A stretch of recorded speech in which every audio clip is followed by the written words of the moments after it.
Stay tuned after Furniture on the Mend for Furniture Theater. Tonight, Jack Nicholson in the Lost classic, 5 Easy Pieces of Furniture. First one, it's easy. Piece number 3, just as easy. Number 5, easiest one, got wheels.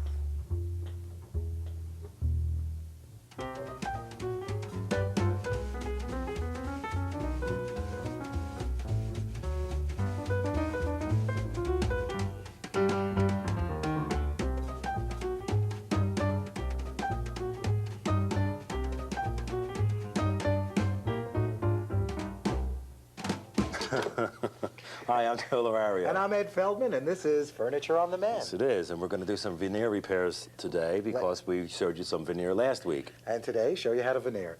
Right. Well, we said that well, didn't we? We said it 3 times. That's right. We're ready with a piece of, well, veneer. It's missing. First, this is a tabletop, see? What is it? It's a fat tabletop, but it's not. It's an illusion, see? Because it opens up. Why does it open up, you might ask? This is called a hall seat. Yeah. A hall table, I'm sorry. Yeah. But you can stand it up like this. Yeah. See? And it'll be against the wall. For the hall. With a doily. Call it Monty. And a glass. And now when you turn this around, yeah. you see we have a veneer here. We have a lack of, We have a saying. veneer problem. Now, if you hold this up, and we see right there, You can see some bubbles. Bubbles akimbo. Bubbles. Bubbles akimbo. She was a stripper. See, I was... Okay, listen. For now, on this piece, this is probably assembled with hide glue. The hide glue's holding the veneer on the top. You know what hide glue is, don't you? He hid it, but he found it. Look, here I have some hide glue here. Feels like a palomino to me. This is actually made out of our friends, the horses. The cloven hooves. No, not a cloven. But they used this kind of glue in the old days and years. for adhering veneer. They would melt it down, paint it on, and then attach the glue. Now attach the veneer, I'm sorry. Now, to activate hide glue, if you've got a small bubble, such as we have here, you can reactivate it with a towel and a steam iron. You want to put a damp towel on there and a steam iron and press, and you could reactivate it like you said. And because these few bubbles are slight, I mean, I don't want to get involved with slitting them and trying to get glue under there. So we're actually going to replace half of this tabletop with a new piece of veneer right here, which is similar in grain. For small jobs, you might want something like this. This is an injector. Look at that here. It's just like a hypodermic needle. You put the glue in there. Yeah. And you drop the glue in there, and you put the plunger back in, and you shoot the glue into a bubble. A bubble or an edge. Right. But again, we're going to do a bubble, big thing. An edge. So what we have to do first is we have to figure out where we're going to make this cut. I'm going to use a framing square. You always do your repair work before you do the finishing. Okay? So even though the table looks ratty, once I do the repair, we're going to throw it away and strip it down, you'll see the difference. Making a slit. Yeah, a lot of people ask how you get this veneer off. Well, you got to scrape it all off. This is what it's all about. Now, the grain on this wood that I'm peeling off is running this way. The underlayment is running this way. All right? So if you try and scrape it off this way, you're going to cut into that underlayment, and you're going to make a gouge. So you got to come off perpendicular to the underlayment. I had this piece, I started taking it off. You saw how difficult it was when I was taking it off. Well, what I did was I took some rags and I wet them with hot water and just kept it on the area. And I told you this was adhered with hide glue, so it's quite wet now, and it comes right off in strips. See that? What I also did was I scored it with the chisel like this to break into the wood. So now it's pretty much peeling right off. I'm going to have to let this dry because it has been soaking before I put the veneer glue in. So this is all cleaned off now, finally, finally. And we've decided to use a piece of mahogany. Mahogany. Because it's got a dark finish on, although I'm going to strip this off afterwards, but this will be a suitable replacement. Now, we cut it, one edge is square here. You see, this is going to fit in here. All right? And we've made a general line for the other cut. Right, this edge will have to be trimmed, and I'm just going to trim off most of this excess with just a utility knife. The knife we got from Matt. You want to cover the entire surface at least twice. Why is that? Because you oftentimes have bare spots. And you don't be afraid of the glue dripping anywhere else because it rubs right off when it dries. The glue has set. This is the second coat. It's set. Just cleaning up a little. That's what happens. It sticks and you can't get rid of it. Okay. These are called stickers. And you're going to lay the veneer on top of these so it doesn't stick right away. And position it correctly and then pull the stickers out from under the unsuspecting veneer. Right. Now we're going to put the veneer on. All is ready if like our this. minds be so. Always with a little bend, a concavity to it. Okay, I want to line this up a little over the side. As are we. I'm going to push between the stickers. That'll adhere it. Pull this guy out. I'll do it. I'll do it. Gently. Flow gently, sweet Afton. Okay.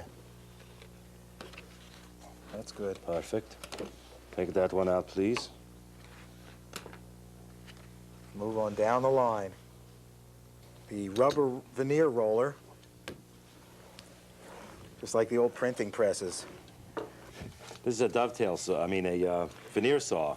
This is going to go flush against the piece of wood called the top, and I'll be able to saw straight across.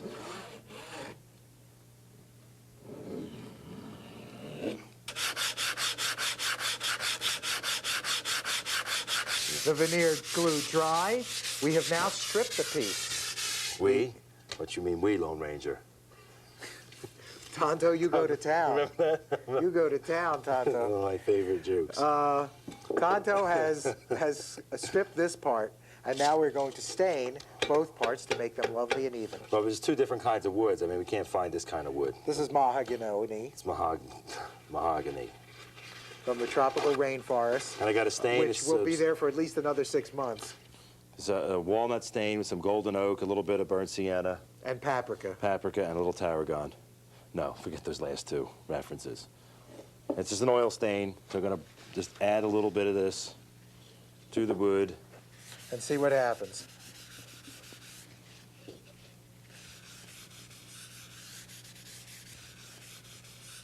We shot the tone spray over everything, and darn, it looks nice. I used the tone spray and a clear spray. The tone spray evens it up, and then the clear spray gives you a nice shine. So that's it for a big veneer repair. Now we're going to go do another detailed repair with a book-matched kind of veneer on a small little deco table. So let's get going on that one. Let's go.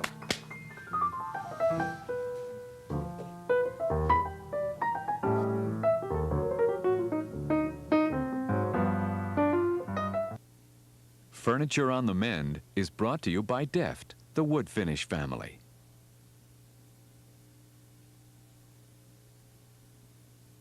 Hey, you got a veneer problem like this one. You got to do some serious work. Some kind of a table, Well, it's a deco table. deco, It's American deco, yes. that bent wood. It's walnut, and if you can see around here, this grain is book matched, very similar to this new piece that we're going to use. The reason this is a more complex repair is because the repair goes actually beyond the veneer. It's broken into the plywood or the underlayment, so we got to Make repair the a piece. pencil. I want to make a line Right here with a this seam pencil. and out here.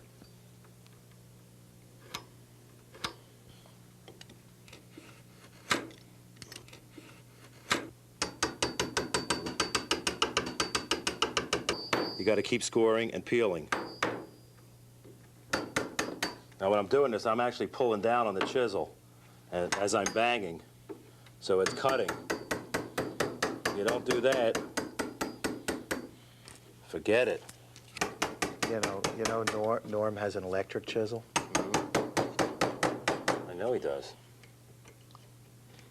They don't make electric chisels. What? I thought he had an electric chisel. Yeah, here's an electric chisel. It's got a plug on the back. Yeah, it just. We used to do that with the hammer. The electric cord, the electric hammer.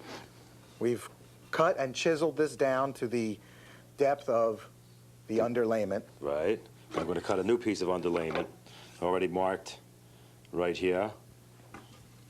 Does it look good? Oh, it looks so good. fits in perfect. Want to spread around with something? Get a piece of scrap wood. I just use my finger.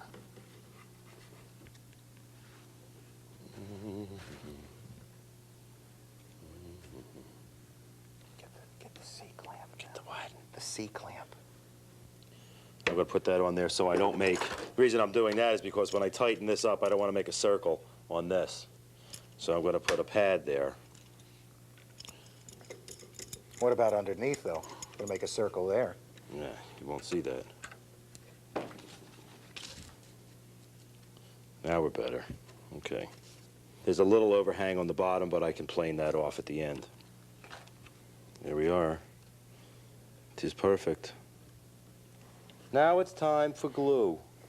This is the Jackie Vernon School of Finishing. Hi there, fun seekers. Now we're putting on the glue. Here's a shot of the glue. I took the picture. Here's a shot of me and the glue. I don't know who took the picture. Here's a shot of the can of glue. Here's a shot of me. The glue took the picture. Now we've let this set up. It's set up on here and in here. So we match again. This is best.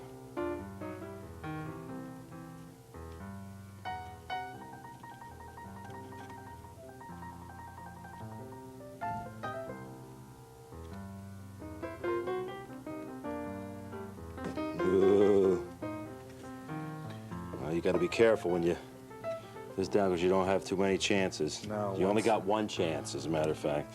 Less than one.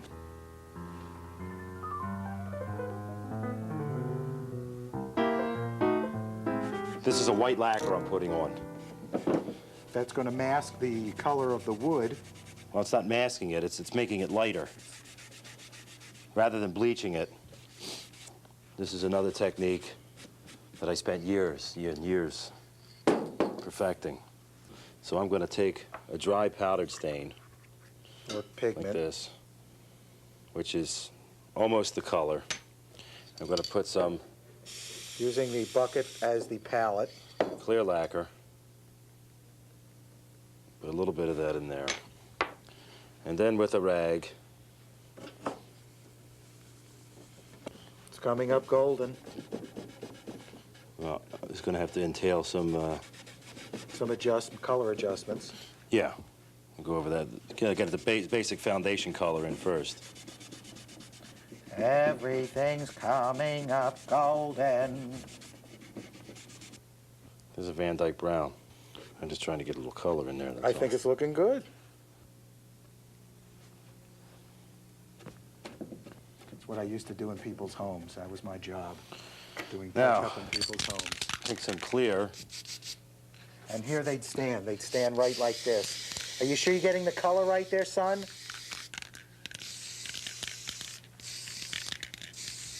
Now on with the clear again.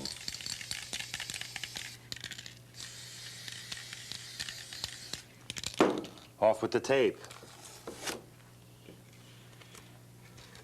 And on Now with we're gonna these have to tone sequin it. gowns. Let's see what we get here.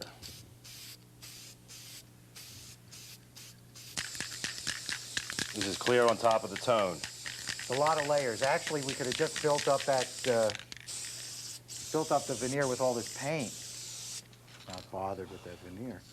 The thin veneer of civilization, that is our show. That's right. We've done 2 projects. And this is the finished of our deco piece. You can see the lovely book match is all done and Yeah, that's the toned. kind of veneer that you could find. The other piece, we couldn't find that same veneer. We didn't even know what it was. It was some kind of maple.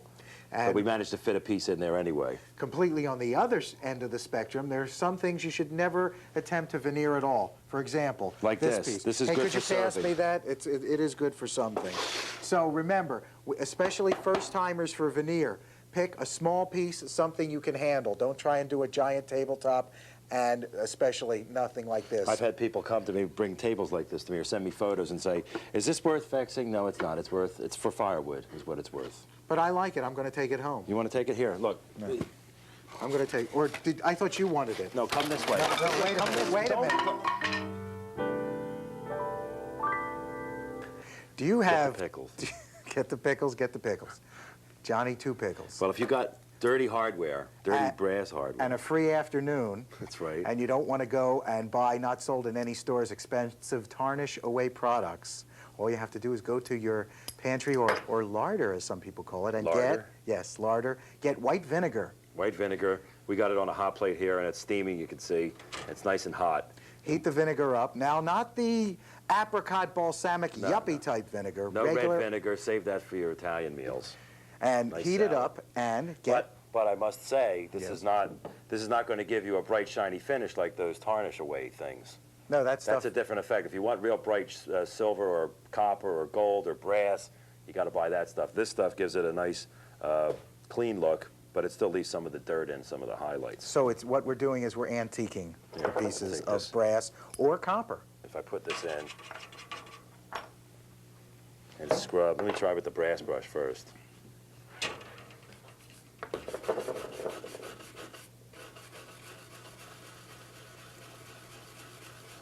Oh, it looks lovely. See that? Now this is a brass brush. It's got brass bristles, so it's soft. And what it's not doing, the brass brush that is pulling the tarnish out of those fine carvings. See the difference? So those carvings are being highlighted so it doesn't look like a brand new piece. Now I'm going to dip this piece in, Let's try that one, and you can also use a needle nose pliers if you want to. if you don't want your hands to smell like a submarine sandwich. Put that in there. Swish around. I did this in my shop once, cleaned lots and lots of hardware, 20 desks. Now, Shop smelled like a deli for a month. I'm going to use this little brush here, which is not brass. Let's see how it works. That's a wire brush. Wire brush. Now turn it around. Yeah, see I'm doing the center part of the tail, the bail that is. The bail. See how it's coming up as opposed to this part and that part? Here's this piece is finished. That's about all you would want to do. Piece like that. Gives it a nice look. See these pieces? The pieces that are holding the bail? I don't think they're the same metallic composition because they're not coming up. They're probably nickel. This piece here, this is a knob, and I just did a little test, and I think this is copper. Let's dip this in and see what we get from this. Boy, you get to do the little round things. I got Rococo over here. Now, you may have to let them soak. The desks that I mentioned I did, I remember I put all the stuff in a pot and let them soak overnight because they were really cruddy.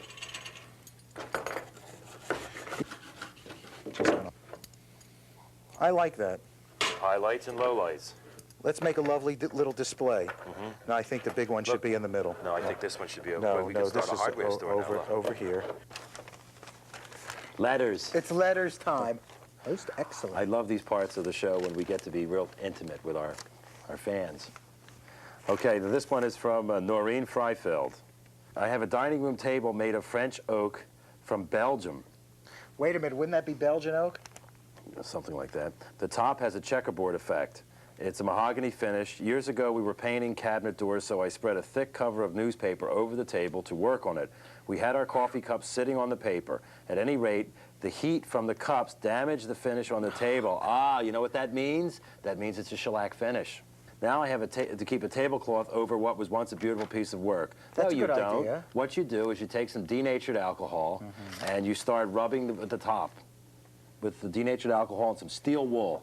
And that'll take off the rest of the shellac that's on there, and then you can just apply a new finish. But don't use shellac again because the same thing will happen. I recommend you use the denatured alcohol, the steel wool, go with the grain or with the checker pattern, whatever. Just go in one direction. Checker pattern, how would that be? Very costly. If I Get Russ Tamblin to help. No. You can just go wipe the tabletop. You'll see the finish coming up. The denatured alcohol will soften the old shellac.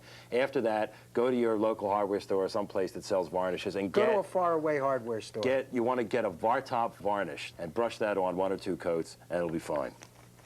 Here I have one from John David Stevens. It says, "Dear friends." Don't you like it when people say friends? It's not as good as my lover man, my one and only, but I am certainly glad that you are doing a show concerning the repair of furniture. Don't look off. I have several nice pieces. Hey, you're in the my- one making a fool of yourself on TV. I don't care. And yet the check gets earlier every week. That 100 a week. I have several nice pieces in my basement to work on, but I haven't been doing too well getting started. Some of them have a high finish, which has been marked by unsightly scratches, etc. Maybe you could offer some advice once you saw the pieces. We certainly can for a high gloss finish, especially if it's that opaque lacquer work that you see a lot of and have been for some years. You can use something called a rubbing or a buffing compound. It's kind of a cream. A lot of wood care firms. Kind of a cream. It's not really a cream. It's just kind of a cream. Well, it is a cream. It's actually a cream. Then say it's a cream, not It kind is of a cream, sir. You rub it on and you buff it off. You can use your hand, a lot of elbow grease, or you can get a buffing attachment that you can attach onto an electric drill with a lamb's wool bonnet. Or if you want to spend, you can buy a real buffer. Or you can even go to an automotive store and get one of those rubbing compounds for the car. Or better yet, you can hire somebody to do it for you. Send your $5 bills, too. I got another final letter here. Dear Ed and Joe, I enjoy your show. This is from Clinton E. Hare. A likely story. I enjoy your show, but I have a small suggestion to make. Why don't you guys get some hats on or put some of that furniture stain on your bald spots? As it is, the tops of your head look like a pair of hairy toilet seats. My question is, how do you repair veneer that is lifted from water damage? Guess what? Guess what, Clinton? We know, There you go. but we're not going to tell you. You're not allowed to watch our show anymore. Do you hear me? You're not allowed to watch. Any respectful letters with respectful questions We will can be gladly sent read. to us, and we will gladly read and or come to your home in the dead of night wearing ski masks. Thank you. That's a sight on him. Letter segment over. Over. Out of here. Joe. All right, kids, we're talking over the credits now. Furniture problem got you down? Well, then write us. Maybe we can help. It's cheaper than a therapist. And your question might even end up on TV. Send your letters to Furniture on the Mend, Care of the Learning Channel, 7700 Wisconsin Avenue. Bethesda, Maryland, 20814. And we can't promise to answer